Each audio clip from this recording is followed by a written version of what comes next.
வணக்கம். Welcome to கதை திரட்டு audio books. இந்த வீடியோவில் நம்ம என்ன கதை கேட்க போகிறோம்னா, கடல் அடி பிரவாகம் சிறுகதை. நம்ம சேனலை இது வரைக்கும் சப்ஸ்கிரைப் பண்ணாதவங்க சப்ஸ்கிரைப் பண்ணுங்க. பக்கத்தில் இருக்கிற பெல் ஐக்கானை கிளிக் பண்ணி ஆளுங்கிற ஆப்ஷனை ப்ரெஸ் பண்ணுங்க. ஸோ தட் நான் போடுற கதைகளை உடனுக்குடனே நீங்கள் கேட்கலாம். வாங்க கதைக்குள்ளே போகலாம். பார்வதி அக்காளுக்கு பேய் ஓட்டி கொண்டிருக்கிறார்கள். அப்போது எனக்கு 12 வயது. ஆமாம், 7ஆம் வகுப்பு தானே படித்து கொண்டிருந்தேன். அவள் வீரமண்டியிட்டு கைகளை முன்னால் ஊன்றி தலைமுடி முன்னால் வழிந்த முகத்தை மறைத்திருக்க சிறிது நேரம் அப்படியே இருக்கிறாள். பழையபடி உடுக்கும் ஏய் என்ற பௌசாரியின் அதட்டலும் எனக்கு வயிற்றை கலக்குகிறது.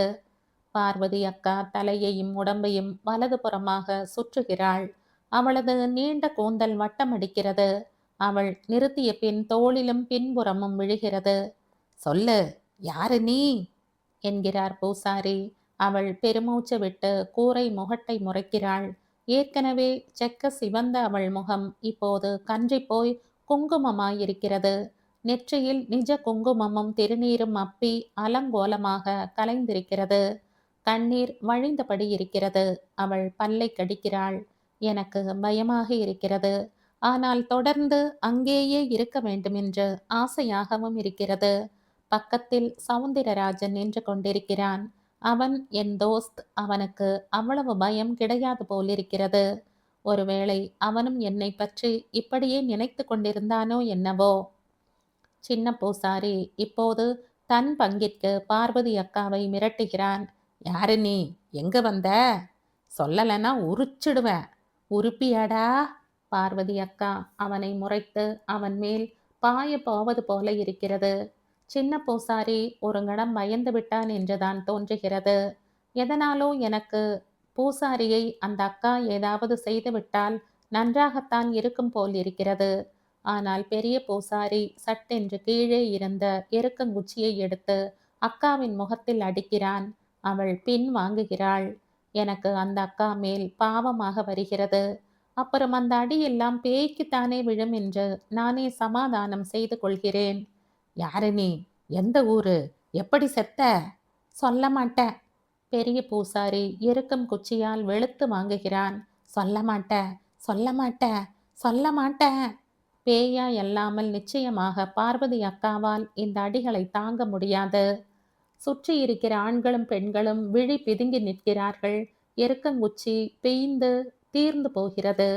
கீழே பார்க்கும் பூசாரி அங்கே இன்னும் 2 குச்சிகளே இருப்பதை பார்த்து, இன்னும் 4 எருக்கங்குச்சி கொண்டாங்கடா என்கிறான். பெரியசாமி அண்ணன் சுற்றமுற்றும் பார்த்துவிட்டு என்னையும் சவுந்தரராஜனையும் பார்த்து, சந்தைப்பேட்டைக்கு போய் 4 எருக்கங்குச்சி ஒடிச்சாங்கடா என்கிறார். நாங்கள் தலையாட்டிவிட்டு ஓரடி கூட எடுத்து வைக்கவில்லை. பார்வதி அக்கா ஒரு சத்தம் கொடுக்கிறாள். டேய், குச்சியா ஒடிக்க போறீங்க? அவ்வளவுதான். ஓடினேனோ பறந்தேனோ, எந்த திசையில் போனேன், என்ன ஆனேன், சவுந்தரராஜன் என்ன ஆனான் என்பதெல்லாம் ஒன்றும் தெரியாது. நிலைப்படி வழியாக என் உடம்பு பாய்ந்ததாக மட்டும் ஏதோ கொஞ்சம் ஞாபகம். அப்புறம் ஒன்றும் ஞாபகம் இல்லை. மீண்டும் எனக்கு என் நினைவு வந்தபோது எங்கள் தெருக்கோடியில் பால் நாயக்கர் வீட்டு திண்ணையில் உட்கார்ந்து கொண்டிருந்தேன். டவுசர் நனைந்திருந்தது. திரும்ப வீட்டுக்கு போக பயம். என் வீடும் பார்வதி அக்கா வீடும் எதிரெதிர். 2 வீட்டு நிலையின் நேராக உட்கார்ந்து கொண்டு இரு வீட்டாரும் ஒருவரையொருவர் பார்த்து கொள்ள முடியும். அவ்வளவு நேரெதிர். எங்கள் 2 வீடுகளோடு இன்னும் 2 வீடுகளும் சேர்ந்து அது ஒரு காம்பவுண்ட். காம்பவுண்ட் சுவர் இல்லாத காம்பவுண்ட். 4 வீடுகளுமே அடுப்படியையும் உள்ளிட்ட ஒரே அறையை கொண்ட சின்ன வீடுகள். குளியல் எல்லாம் வெளியே, திண்ணைகள் உண்டு. பார்வதி அக்கா ரொம்ப நல்லவள். ரொம்ப ரொம்ப நல்லவள். அவளை யாரும் கெட்டவள் என்று சொன்னதே கிடையாது. அவளது புருஷன் இந்த துரைச்சாமி அண்ணனையும் அவரது வைப்பாட்டி பேச்சி முத்துவையும் தவிர. துரைச்சாமி அண்ணன் இந்த அக்காவை திட்டுவதற்கும் அடிப்பதற்கும் கூட இந்த பேச்சி முத்துதான் காரணம். அவள் எப்படியாவது இந்த அண்ணனோடு வம்பிழுத்து உதை வாங்கி கொண்டு பார்வதி அக்காவுக்கும் 2 அடி வாங்கி கொடுத்து விடுகிறாள். இந்த பேச்சி முத்துக்கு துரைச்சாமி அண்ணனை விட வயது கூடலாம், அம்மா சொல்வாள். துரைசாமி அண்ணனுக்கு தச்ச வேலை. எங்கோ வேலைக்கு போன இடத்தில் வேறு ஒருத்தன் பெஞ்சாதியாக இருந்த இவளை இவர் இழுத்து கொண்டு வந்து விட்டாராம். இவள் அப்போது எவ்வளவோ நகை போட்டிருந்தாளாம். இல்லாட்டி இந்த சுரும்பாயி எவன் சேர்ந்துவான் என்பாள் அம்மா. இந்த சுரும்பாயி அம்மா வைத்த பெயர்தான். எப்போதும் மூஞ்சியை சுரித்து வைத்து கொண்டிருப்பதால் சுரும்பாயி. ஆனால் அவளுக்கு இது தெரியாது. அவள் முன்னால் யாரும் அதை சொல்வதில்லை. துரைசாமி அண்ணன் 7-8 மாதம் முன்னாடிதான் பார்வதி அக்காவை கல்யாணம் செய்து கொண்டு வந்தார். இதற்கு முன் இந்த வீட்டில் அவரும் கரும்பாயியும் தான் இருந்தார்கள். இந்த வீட்டில் அவரும் சுரும்பாயும் தான் இருந்தார்கள். அவளும் அவருடன் வந்து 15 வருஷம் இருக்குமாம். இந்த கல்யாணத்தின் போது அவருக்கு வயது 45ஆம். பார்வதி அக்காவுக்கு 16 அல்லது 17 தான் இருக்கும் என்று சொன்னார்கள். அவள் ஏதோ இல்லாத இடமாம். தாய் தகப்பன் கிடையாதாம். பாட்டி எடுத்து வளர்த்தாளாம். அவள் வந்ததும் கொஞ்சம் பேர் அவளுக்காக வருத்தப்பட்டார்கள். கொஞ்சம் பேர் துரைசாமி அதிர்ஷ்டக்காரன் என்றார்கள். இவர்கள் மூவருக்குள் அடிக்கடி சண்டை நடக்கும். ஒரு நாள் காலை விடிந்ததும் விடியாததுமாக பெரிய சண்டை. துரைசாமி அண்ணன் என் அப்பாவிடம் சத்தமாக சுரும்பாயியை காட்டி, நாங்க 2 பேரும் பேச ஆரம்பிச்சா இவ உடனே தலையை தூக்கி பார்க்கறா என்றார். இதை கேட்டு குண்டா சட்டியும் தண்ணீருமாக சாணி கரைக்க வந்த அம்மா திரும்பி உள்ளே போய்விட்டாள். அவள் ஏதோ உள்ளுக்குள் சிரித்து கொண்டு போவது போல எனக்கு தோன்றியது. துரைசாமி அண்ணன் பேசியதற்கு சுரும்பாயி, நான் தான் முதல்ல வந்தவ, முதல்ல என்கிட்ட பேசிட்டு அவகிட்ட பேசு என்றாள். எனக்கு விளங்கவில்லை. இவர்கள் என்ன பேசுகிறார்கள்? இவள் எதற்காக அதை கேட்கிறாள்? அப்படி கேட்டால்தான் இவர்களுக்கு என்ன? இவர்கள் சொல்வதை கேட்டுவிட்டு உள்ளே வந்த அப்பா, வெக்கக்கேடுதான் என்று அடங்கிய சிரிப்பாக சிரித்தார். அம்மா முழுதாகவே சிரித்து விட்டாள். எனக்கு இந்த பேச்சின் மேல் கவனம் படர்ந்தது. அது வெறும் பேச்சல்ல என்பது மட்டும் தெளிவில்லாமல் இருந்தது. என்னதான் இருந்தாலும் எத்தனை நேரம் ஊரார் வீட்டு திண்ணையில் உட்கார்ந்திருக்க முடியும்? மெல்ல தைரியத்தை வரவழைத்து கொண்டு வீட்டு பக்கம் வருகிறேன். இன்னும் அந்த அக்கா வீட்டில் உடுக்கு சத்தம் கேட்கிறது. உடுக்கு சத்தத்தை மீறிக்கொண்டு திடீரென்று அந்த அக்காளின் குரல் கேட்கிறது. டேய், நான் மஞ்சம்பட்டி செல்லப்பண்டா. இதை கேட்டதும் வெளியே நின்று கொண்டிருந்த இருவர் கூட சுவாரஸ்யப்பட்டவர்களாக உள்ளே போகிறார்கள். எனக்கு பயத்தையும் மீறிக்கொண்டு ஆசை வருகிறது. பழையபடி பார்க்க வேண்டுமென்று.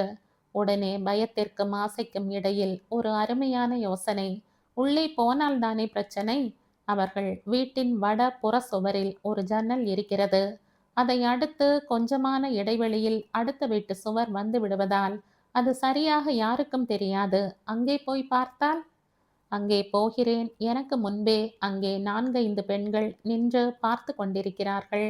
அவர்களும் ஆசைக்கும் பயத்திற்கும் நடுவில் இருந்தவர்கள் தான் போலிருக்கிறது. நான் போய் முதலில் ஓரமாக நின்று பின் மெதுவாக முண்டுகிறேன். கரூர் அத்தை என்னை கவனித்துவிட்டு, இந்தா வந்துட்டா என்று சிரிக்கிறாள். அங்கு உள்ளே எல்லோரும் சிரிக்கிறார்கள்.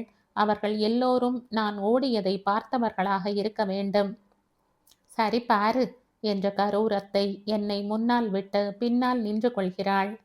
பார்வதி அக்கா இப்போது முன்னை விட அதிகம் களைத்து சோர்ந்திருக்கிறாள்.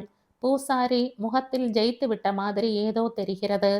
சின்ன பூசாரி முன்னால் இருக்கும் தூப கரண்டியில் தாராளமாக சாம்பிராணி புகையை போடுகிறான்.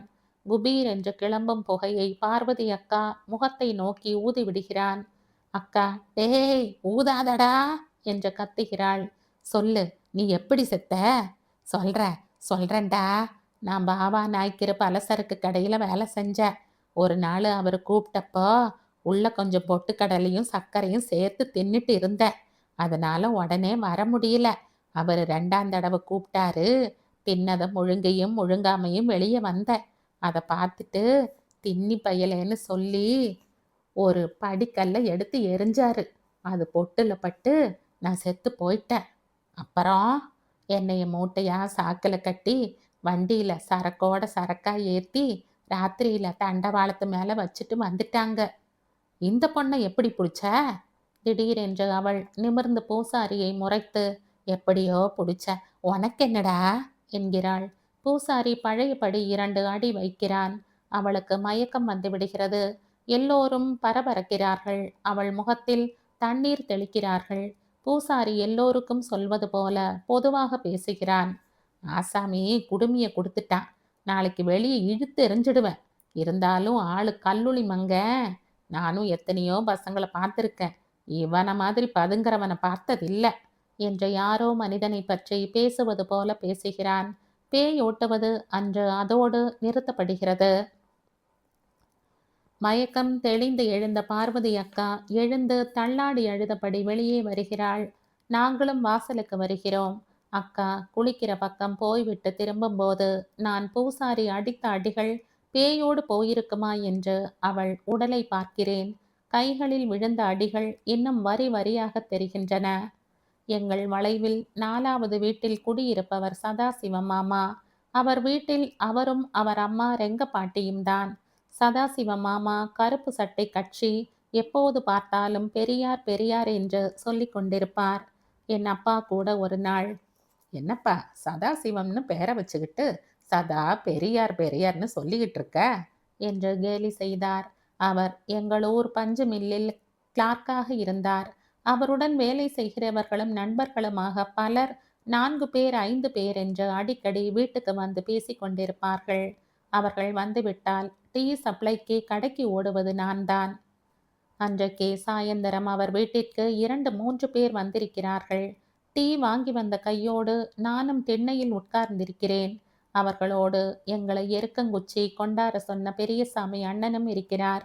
அவர் அன்று பேயோட்டிய இடத்தில் நடந்ததையெல்லாம் சதாசிவம் மாமாவிடம் சொல்லி அவரிடம், சாமி இல்ல பூதம் இல்லைன்னு சொல்றீங்களே, இதுக்கு என்ன சொல்றீங்க என்று கேட்கிறார். சதாசிவ மாமா பதில் சொல்கிறார், இதெல்லாம் நரம்பு தளர்ச்சி, மனத்தளர்ச்சியும் சேர்ந்ததுங்க. பலவீனமான மனம் உள்ளவங்களை கூப்பிட்டு இப்படி உட்கார வச்சு உடுக்கடிச்சு எருக்கங்குச்சியிலையும் அடிச்சா அவங்களுக்கே என்ன நடக்குதுன்னு விளங்காம தோணுனதை பேச ஆரம்பிச்சிடுவாங்க. பேய் மனுஷனா இருந்தப்ப எப்படி அவன் செத்தான்னு எல்லாம் சொல்லுதே. அந்த செல்லப்ப ரயில் அடிபட்டு செத்தது தான் நமக்கெல்லாம் தெரியுமில்ல. ஊருக்கு புதுசான இந்த பொண்ணுக்கு எப்படி தெரியும்? அதெல்லாம் கேள்விப்பட்ட கதைங்க பெரியசாமி. இங்கதான் இந்த மாதிரி கதைங்களுக்கு பஞ்சமே இல்லையே. கூப்பிட்டு உட்கார வச்சு அடிச்சா அப்புறம் ஏதோ ஒன்ன சொல்ல வேண்டியதுதான். அவர் கூட இருந்தவர்களில் ஒருவர் கேட்கிறார், இந்த பொண்ணுக்கு மனக்கோளாறு இருக்கும்னு சொல்றீங்களா? இருக்கலாம், இருக்கணும். எதை வச்சு சொல்றீங்க? இது பெரியசாமி அண்ணன். சதாசிவ மாமா குரலை இறக்கி கொண்டு, கொஞ்சம் வயசான புருஷன், அதுலேயும் போட்டிக்கு ஒருத்தி, சண்டை வெக்கம் எல்லாம் தான் என்கிறார். இது பெரியசாமிக்கு பிடிக்கவில்லை. அவர் சேச்ச என்கிறார். என்னங்க நீங்க அந்த பொண்ணு விஷயத்துல அப்படி சொல்றீங்க? அதுவும் வந்து 7 8 மாசம் ஆச்சே. யாரையாச்சும் தலை நிமிந்து பார்த்துருக்கா? அன்னைக்கு அந்த ரவுடி பையன் நந்தகோபாலு தண்ணி குழாயிட்டு நின்று என்னமோ சொன்னான்னு இந்த பொண்ணு என்ன கேள்வி கேட்டுச்சு? அது சரிங்க, அது ரொம்ப நல்ல பொண்ணு தான். ஆனா ஒருத்தன் பசி இருந்தும் திருடாம இருக்கிறதுனால அவன் பசியால வேதனைப்படலேன்னு இல்லை பாருங்க என்று சொன்ன மாமா மேற்கொண்டும் ஏதோ சொல்ல போனவர் சட்டென்று நான் அங்கிருப்பதை நினைவு கொண்டு விட்டவராய், ஜெயா நீ கிளாஸ் எடுத்துட்டு போப்பா என்கிறார். நான் டீ கிளாஸ்களை எடுத்துக்கொண்டு புறப்படுகிறேன். அந்த மாமா அப்போது என்னை வேண்டுமென்றே போக சொல்லிவிட்டது மட்டும் தெளிவாக தெரிகிறது. ஏன் என்பது மட்டும் தெரியவில்லை. ஆனால் இந்த மாமா பேசப் போவதும் அன்றைக்கு துரைசாமி அண்ணன் சொன்ன பேச்சும் ஒரே இனமாக இருக்க வேண்டும் என்பது மட்டும் மனதில் உண்டாகிறது. இவர் சொன்னதில் ஒரு விஷயம் மட்டும் உடன் புரிகிறது. அவர் இந்த பேய் கதைகளை பற்றி சொன்னது. இந்த கதைகளை கேட்டு பயந்தே ரத்தம் சுண்டி போக நியாயம் இருக்கிறது. இந்த கதை சொல்லும் காரியத்தில் என் பாட்டியே பெரிய நடமாடும் நூலகம். அவளுக்கு ஒவ்வொரு பிரிவிலும் சுமார் 30 கதையாவது தெரியும். ஊரில் யாராவது தூக்கு போட்டு கொண்டால், விபத்தில் செத்தால், கொலை செய்தால், செய்யப்பட்டால், வழிப்பறி நடந்தால், பேய் பிடித்தால், முனி அடித்தால், ஒவ்வொன்றிற்கும் ஒரு 10 கதையாவது 10 பெண்களையாவது திண்ணையில் உட்கார வைத்து கொண்டு படு சுவாரஸ்யமாய் நடித்து காட்டி சொல்வாள். அம்மா, மாட்டுக்காரன் கொலை பதறி சொல்றான். அண்ணே பணத்தையெல்லாம் எடுத்துக்க, காளைகளையும் பிடிச்சுக்கிட்டு போ, என்னை உசுரோட விட்டுடு, உனக்கு கோடி புண்ணியம் உண்டுன்னு காலில் விழ போறான். அதுக்கு இந்த சண்டாள பாவி, அதை எப்படிடா நாளைக்கு நீ வந்து ஆளை அடையாளம் காட்ட மாட்டேன்னு என்ன நிச்சயம்னு அருவாளை ஓங்கறான். அம்மா அப்பத்தாம்மா அந்த காளை மாடு பாஞ்சு அந்த திருட வயதுல குத்தி தூக்கி எறியுது. அவன் வளர்த்த பிள்ளை இல்லாது அதுக்கு தெரிஞ்சு போச்சுமா. அவளே பேய நேர்ல பார்த்த கதையும் சொல்லியிருக்கா. இப்படித்தான் நம்ம பொட்டல்ல கொல்லைக்கு உட்கார்ந்திருக்கேன். அம்மாசி இருட்டு. கொஞ்சம் தூரத்துல யாரோ மாதிரி இருக்கு. நான் அது யாருன்னு கேட்கறேன். பதில் இல்ல. திருப்பியும் கேட்கறப்போ அது எந்திரிச்சு நிக்குது. பார்த்தா உருவம் ஆம்பளையாவும் தெரியுது, பொம்பளையாவும் தெரியுது. சந்தேகம் வந்து காலை பார்க்கறேன். காலு தரையில பாவல. ஆஹா! இது மோசமில்ல பண்ண வந்துருச்சுன்னு பதட்டம் கிதட்டம் காட்டாம, சட்டுன்னு நெருப்பு பெட்டி எடுத்து குச்சிய உரசி, சுருட்டு பத்த வச்சேன். அவ்வளவுதான்.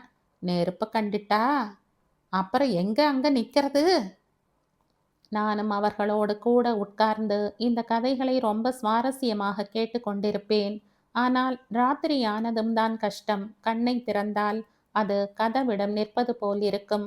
கண்ணை மூடினால் தலைமாட்டில் நிற்பது போல் இருக்கும். ரொம்ப நேரத்திற்கு தூக்கம் வராது. ஆனால் ஒண்ணுக்கு மட்டும் அடிக்கடி வந்துவிடும். வந்துவிட்டால் வெளியே வர பயம். அம்மாவையும் துணைக்கு எழுப்ப முடியாது. இதற்கெல்லாம் அம்மாவின் துணையை நாடி 1 வருஷத்திற்கு மேல் ஆகிவிட்டது. இனிமேல் கூப்பிட்டால் அவமானம். ஆகையால் கடைசி கட்டத்தில் வேறு வழி இல்லாமல் கதவு தாளை நீக்கிக் கொண்டு வெளியே வருவேன். வெளியே ஏதோ உருவங்கள் மூலைக்கு மூலை நிற்கிற மாதிரி இருக்கும். ஒரு இடத்தையும் குறிப்பாக பார்க்காமல் ஒரு ஓரமாக போய் உட்கார்ந்து கொள்வேன். ஒரு தடவை எழுந்திருக்க இருந்த நேரத்தில் உடம்பு ஒரு நடுங்கு நடுங்கி சிலிர்க்க யாரோ பின்னால் இருந்து அழுத்தி விட்டதைப் போல அலற இருந்தேன். ஆனால் நல்ல வேளையாய் அலறவில்லை. அதற்குள் அது இயற்கையான முன்பே சில தடவைகள் ஏற்பட்டிருக்கிற உடல் குலுங்கல்கள் என்பது நினைவுக்கு வந்துவிட்டது. பழையபடி வீட்டுக்கு வந்து ஒரு கழித்த கதவு வழியாக நுழையும் அந்த கடைசி வினாடிதான் பயத்தின் உச்சகட்டம். ஏதோ அதுவரை தயங்கி தொடர்ந்து வந்த பேய்கள் அந்த கடைசி நொடியில் ஐயோ இனியும் விட்டால் இவன் உள்ளே போய் விடுவானே என்று சட்டையை பிடித்து இழுத்து விடப் போவதைப் போல. அம்மா போன வாரம் அப்பாவிடம் பேசி கொண்டிருந்த போது பார்வதி அக்காவுக்கு பிடித்திருப்பது மோகினி பிசாசு என்றாள். மோகினி பிசாசு பிடித்தவர்கள்தான் புருஷன் கழுத்தை நெரிக்கப் போவார்களாம். இது எனக்கு சரிதான் என்று பட்டது. அந்த அக்காவை பற்றி முதல் நாள் துரைசாமி அண்ணன் அப்படித்தான் சொன்னார். தூங்கிக் கொண்டிருந்தவர் யாரோ கழுத்தை பிடிப்பதை உணர்ந்து விழித்து பார்த்தால் இந்த அக்கா அவர் குரல் வளையை பிடித்து அழுத்தி கொண்டிருக்கிறதாம். இவர் தள்ளிவிட்ட பிறகு கீழே விழுந்து பறக்க பறக்க முழிக்கிறதாம். பேச்சி முத்து எழுந்து என்னாடி என்றதற்கு அவள் கழுத்தையும் பிடிக்கப் போய்விட்டதாம். அதற்கு பிறகுதான் பேய் விரட்ட ஏற்பாடு செய்தார்கள். மறுநாளும் பேய் விரட்டுவது தொடர்ந்தது. நான் பள்ளிக்கூடம் போவதற்கு முன்பாகவே பூசாரிகள் வந்துவிட்டார்கள். திண்ணையில் உட்கார்ந்திருந்த பார்வதி அக்காவிடம் பெரிய பூசாரி, நீ கவலைப்படாத தங்கச்சி, இன்னியோட உன் சனியன் தொலைஞ்சது என்றான். அவள் ஒன்றும் பேசவில்லை. மிகுந்த வேதனையோடு எழுந்து உள்ளே போனாள். அவள் போனதும் இவர்கள் அந்த திண்ணையில் உட்கார்ந்து கொண்டார்கள். ஏற்பாடுகள் ஜரூராக நடக்க ஆரம்பித்தன. எனக்கு அன்றைக்கு இருந்து பார்க்க வேண்டும் என்ற ஆசை இருந்தாலும் வேறு வழியில்லாமல் பள்ளிக்கூடம் போனேன். நான் மறுபடியும் மத்தியான சாப்பாட்டுக்கு வீட்டுக்கு வந்தபோது எதிர் வீட்டில் ஏக கூட்டம். வாசலிலேயே 10-20 பேர் நிற்கிறார்கள். நேரடியாக கேட்டால் யாரும் சரியாக பதில் சொல்ல மாட்டார்கள் என்று ஒண்டி ஒண்டி ஒட்டு கேட்டதில் பேய் அக்காவை விட்டு போய்விட ஒப்புக்கொண்டு விட்டதாகவும் இப்போது சில நிபந்தனைகளை விதிப்பதாகவும் தெரிகிறது. நான் பழையபடி வடப்புறத்து ஜன்னலை சரணடைந்து தலையை மட்டும் நுழைத்து கொண்டு பார்க்கிறேன். பார்வதி அக்கா ஆடி ஆடி அடி வாங்கி வாங்கி களைத்து அழுத கண்ணீரும் சோர்வுமாக இருந்த போதிலும் அதையெல்லாம் பொருட்படுத்தாத ஜன்ம மாதிரி ஆண் பிள்ளை மாதிரி உட்கார்ந்திருக்கிறாள். அவள் முன்பாக எப்போதும் இருக்கும் பொருள்களோடு இப்போது சில பொருள்கள் கூடுதலாக இருக்கின்றன. அவைகளில் எடுப்பாக தெரிவது ஒரு கோழி. ஒரு பாட்டிலில் ஏதோ வெள்ளையாக பின்னால் தெரிகிறது அது சாராயம் என்று பூசாரி சொல்கிறான். அதுதான் கருஞ்சாதி கோழி கேட்ட கொண்டாந்துட்டோம். சாராயம் கேட்ட இந்தா வந்தாச்சு. அப்புறம் போறதுக்கு என்ன? போறண்டா என்று அக்கா அவனை முறைக்கிறாள். பின்ன புறப்படு, அப்புறம் என்ன தாமசம்? சாப்பிட்டாச்சு குடிச்சாச்சு, அப்புறம் மரியாதையை புறப்பட வேண்டியது தானே. இன்னும் குடிக்கலடா என்று சாராய பாட்டிலில் கை வைக்கிறாள். குடி. அதை கடகடவென்று குடிக்கிறாள். அங்கே ஒரே நிசப்தம். புறப்படு. ம். அவள் எழுந்து நிற்கிறாள். உட்கார்ந்திருந்தவர்கள் எல்லோரும் எழுந்திருக்கின்றனர். வழி விடுங்க, வழி விடுங்க. அவள் வெளியே நடக்கிறாள். ஜன்னல் பக்கம் நின்று கொண்டிருந்த நாங்கள் எல்லோரும் வாசல் பக்கம் ஓடி வருகிறோம். அங்கே ஒரு கருங்கல் இருக்கிறது. இவர்கள் தயாராக கொண்டு வந்து வைத்திருக்க வேண்டும். பூசாரி அதை தூக்கி அவள் தலையில் வைக்கிறான். நட. அவள் நடக்கிறாள், இல்லை ஓடுகிறாள். அங்கே இருந்த ஆண்கள் எல்லோரும் கூட ஓடுகிறார்கள். நானும் என்னை அறியாமலேயே ஓடுகிறேன். யாரோ ஒருத்தர் ஓடும்போது திரும்பி, பொம்பளைங்க யாரும் வந்துடாதீங்க என்று கத்துகிறார். பேய் இறங்குகிற நேரத்தில் யாரும் பெண் இருந்தால் இவளை விட்டுவிட்டு அவளை பிடித்து கொள்ளுமாம். பார்வதி அக்கா பாதி தூரம் போனதுமே அவள் போகும் திசையை புரிந்து கொண்டு ஒருவன், டேய், பெரிய நாய்க்கர் தோட்டத்து புளி மரத்துக்கு போகுதுடா என்று கத்துகிறான். உண்மையில் அக்கா அங்கேதான் போய் அந்த மரத்தடியில் கல்லை போடுகிறாள். இவள் வருவதை பார்க்கும் அந்த தோட்டத்து வேலையாள் ஒருவன், என்ன எழவிடாது, ஊர்ல உள்ள சனியனெல்லாம் இங்கு வந்து சேருது என்று அங்கலாய்க்கிறான். அங்கே நின்று கொண்டிருக்கும் பெரிய நாயக்கர் ரொம்ப சாதாரணமாக, வரட்டும் வரட்டும், எல்லாம் தோட்டத்துக்கு காவலா இருக்கட்டும் என்கிறார். இந்த பெரிய நாயக்கர் ஒரு அசாதாரண பேர் வழி. அந்த புளிய மரம் பேய் மரம் என்று ஊரே பயப்பட்டு இருட்டிய பிறகு அதை யாருமே கண்ணெடுத்து பார்க்க துணியாத போது இவர் ராத்திரியும் பகலும் அதன் அடியில் தான் கட்டில் போட்டு படுத்திருப்பார். யாராவது பேய் பயமில்லையா என்று கேட்டால், பேய் வந்து டேஷ் என்று பேயை கெட்ட வார்த்தைகளால் அலட்சியப்படுத்துவார். பார்வதி அக்காள் அந்த மரத்தடியில் கல்லை போட்டதும் பெரிய பூசாரி அவள் தலை மயிரை பிடித்து அதன் நுனியை மரத்தோடு வைத்து ஒரு ஆணியை கொண்டு அரைகிறான். ஒரு 10 மயிர் அதில் சிக்கி இருக்கலாம். பின்பு அதை கத்தரித்து விட்டுவிட்டு அவளை திரும்பி பார்க்காம நட என்று தள்ளி விடுகிறான். அந்த தள்ளலில் ஒரு ஊரையே ஜெயித்த கர்வம் பேய் இறங்கி விட்டதாம். இவ்வளவு நேரம் ஓடி வந்த அந்த அக்காள் இப்போது நடக்கவே தள்ளாடுகிறாள். துரைசாமி அண்ணன் ஆதரவாக பிடித்து கொள்கிறார். நான் கூட்டத்தில் கடைசி ஆளாக போய்விடக் கூடாது என்ற பயத்தில் முந்தி பாதி கூட்டத்திற்குள் வந்து விடுகிறேன். அப்போதுதான் என்னை கவனிக்கும் பெரியசாமி அண்ணன், நீ ஏண்டா இங்க வந்த என்கிறார். இந்த கேள்விதான் சனியனாய் இரவெல்லாம் என்னை தூங்க விடாமல் அடிக்கிறது. நான் அங்கே போயிருக்க வேண்டாம் என்பது அப்போதுதான் தெரிகிறது. அதென்ன, ஒன்றை நேரில் பார்த்து கொண்டிருக்கும் போது கூட அவ்வளவு பயம் தெரிவதில்லை. ராத்திரி வந்ததும் அப்படி பயம் வந்துவிடுகிறது. இந்த பயம் பேய் விஷயத்தில் மட்டுமல்ல. ஒரு தடவை பள்ளிக்கூடத்தில் சுற்றுலா கூட்டிக் கொண்டு போயிருந்தார்கள். அதில் கோயில் குன்றமும் உண்டு. அங்கே ஒரு குறுகலான ஆபத்தான இடம். அதை தாண்டி போக மனம் இல்லாமல் பல மாணவர்கள் நின்று விட்டார்கள். நானும் 1-2 பேரும் தான் தைரியமாக தாண்டி போய்விட்டு வந்தோம். ஆனால் வீட்டுக்கு வந்து ராத்திரி படுத்ததும் அந்த இடத்தை போய் தாண்டினோமே, விழுந்து தொலைத்திருந்தால் என்ற எண்ணம் வந்து பட்ட கஷ்டம் சாதாரணமானதல்ல.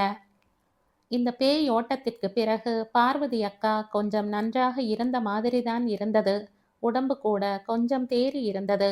ஆனால் பழைய அக்காளை பார்க்க முடியவில்லை. அப்போதெல்லாம் வீட்டில் எவ்வளவு சண்டை நடந்திருந்தாலும் என்னை பார்த்ததும் புன்னகை செய்வாள். கூப்பிட்டு, அன்னிக்கு நீ பாடினியே பால்கோவா சினிமா பாட்டு, அதை இப்ப பாடு என்பாள். நான் ஒரு கதை சொல்லட்டுமா என்பாள். கடைக்கு போய் ஏதாவது சாமான் வாங்கி கொண்டு வந்து கொடுத்தா தின்பதற்கு ஏதாவது கொடுக்காமல் விடமாட்டாள். அவள் சொல்வாள், அவளுக்கும் என் வயதில் ஒரு தம்பி இருந்தானாம். ஆனால் அவன் நல்ல சிகப்பாம். பரவாயில்ல, சிகப்பு தம்பிக்கு பதிலா கருப்பு தம்பி கிடைச்சிருக்கே, இரு என்பாள். இப்போது அவள் அப்படி இல்லை. இப்படியே 3 மாதம் போகிறது. அதற்கு பிறகு பழையபடி அவளை பற்றி பேச ஆரம்பிக்கிறார்கள். மீண்டும் பழைய பேயே வந்து பிடித்திருக்க வேண்டுமாம். அல்லது பெரிய நாயக்கர் தோட்டத்தில் அது இறங்கிய நேரத்தில் அங்கிருந்த வேறு ஒன்று பிடித்திருக்க வேண்டுமாம். இப்போது மதவென்று உட்கார்ந்திருக்கிறாளாம். ஒன்று சொல்ல ஒரு முறைக்கு 4 முறை கூப்பிட வேண்டி இருக்கிறதாம். சில சமயம் தானாக பேசுகிறாளாம், தானாக சிரிக்கிறாளாம். சதாசிவ மாமா ஒரு நாள் நெற்றியில் அடித்து கொண்டு, முட்டா பசங்க, எங்கேயாச்சும் டாக்டர் கிட்ட கொண்டு போய் காட்ட சொல்லுமா என்று அவர் அம்மாவிடம் சொல்கிறார். ஆனால் இவர்கள் பழையபடி பேய் ஓட்டத்தான் யோசிக்கிறார்கள். ஒரு நாள் விடுமுறை தினம் மத்தியானம் நான் எங்கள் வீட்டு திண்ணையில் உட்கார்ந்திருக்கிறேன். வேறு யாரும் இல்லை. பார்வதி அக்கா அவள் வீட்டில் இருந்து வெளியே வருகிறாள். வாய் நிறைய வெற்றிலை சிவந்து போயிருக்கிறது. அவர்கள் வீட்டிலும் அன்று கறி குழம்பு. நான் தான் எங்கள் வீட்டுக்கு வாங்கிய போது அவர்களுக்கும் வாங்கி வந்தேன். நன்றாக சாப்பிட்ட திருப்தி அவள் முகத்திலும் அசைவிலும் தெரிகிறது. வெளியில் வந்தவள் வெளிப்பக்கமாக எச்சிலை துப்பிவிட்டு அங்கேயே நின்ற நாக்கை நீட்டி நீட்டி கீழ் கண்ணால் அதை பார்க்க முனைகிறாள். அது எப்படி சிவந்திருக்கிறது என்று பார்க்க விரும்புவது தெரிகிறது. நான் அவளையே பார்த்து கொண்டிருக்கிறேன். நாக்கு சிவந்திருப்பதைக் கண்டு திருப்தி கொண்டவளாக வீட்டிற்குள் திரும்ப இருந்தவள் என்னை பார்த்து விடுகிறாள். பார்த்தவள் சிரிக்கிறாள். அவளது சிவந்த வாய் அழகாக இருக்கிறது. திடீரென்று அவள் கேட்கிறாள், ஜெயா, நான் அழகா இருக்கனா? என்ன கட்டிக்கிறையா?